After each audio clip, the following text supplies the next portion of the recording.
The images are absolutely gut-wrenching. Young children carried away in ambulances, a teacher burned alive in front of the students. A house of learning turned into a house of unspeakable horror. Whether it's based in religion or political belief, terrorism is at the moment the driving force around the globe. It is changing the way we live, the way we think, and our futures. And despite being in this whirlwind for decades, we still seek out its root cause with little or no conclusion. Our next guest has extensive government experience in places such as Lagos and Nigeria. Also author of the book Global Terrorism and Its Effects on Humanity. Let's welcome Abayomi Mumuni, who joins us today. Thank you so much for joining us, sir. Yeah, hi. How are you today? Excellent. Thank you. When it comes to terrorism, we are today forced to look at what has happened in Pakistan. At least 141 people are killed, most of them children. The killers say they're doing it because you kill our children. We are going to tell you, and we are going to show you what it's like for you to lose your children. It is brutal terrorism.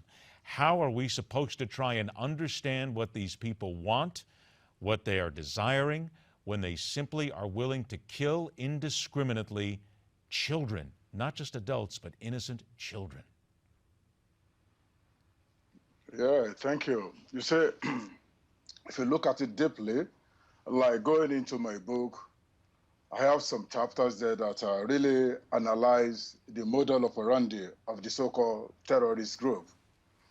And no terrorists are, most of the terrorists are not born with a terrorist personality. We should understand that very well. We are all product of our social, economy, and political environment, which really matters. But number of questions are yet to be answered, or probably yet to be asked, which fall into the environment itself. Because I've asked a series of questions on this matter, especially if you go to chapter 4 of my book. Do terrorists have common threat or characteristic? But the answer, nobody could come up with the answer, which is no, left for me. Much as psychologists and political scientists would like to predict that who will be terrorists. And the experience has shown that definitely this cannot be easily identified. But isn't it really impossible, though, to basically guess who is going to be a terrorist when you have so many things involved, whether it be economic, religion? Yeah, you see, the profiling of terrorists is not an easy task. Before you can arrive on such, you have to profile who this terrorist is. And how do we profile a terrorist? That means you have to go to the background from day one, the home, the environment, the fellow came out from. A very good example, like what happened in Sydney recently, the lone wolf that decided to hold people hostage. This is a bearer that has been staying in that country as far as 1996, migrated from Iraq to that place. But the neighbors will not in a day woke up and say, oh, this guy is going to be a terrorist. So profiling terrorists is another challenge entirely. So let me do this then, if you would please, Mr. Mamuni. I only have about a minute left here. What is the first key to identifying the terrorist? You see, the environment matters a lot. The environment the bearer grew up from matters a lot, because with the environment, we should be able to determine the element, the substance that the terrorist is made of.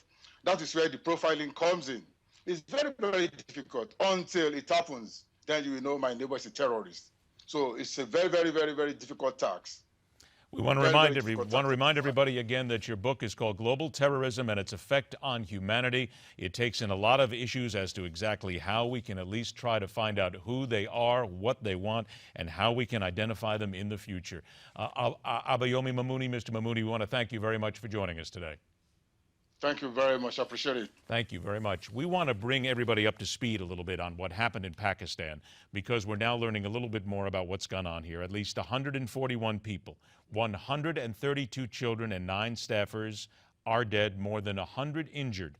And as we talk about trying to identify terrorists and trying to find out what they want, who they are, what's behind them, we should point out that as the gunman roared through the hallways in Peshawar today at the school, the Taliban militants were heard exclaiming, "God is great." Unfortunately, again, it is partly based on religion and what comes into that thinking. Terrible. Next up, the man who spent 4 years in prison for possessing legal firearms and the battle to stop criminalizing legal gun owners. That and much more coming up right here on MidPoint.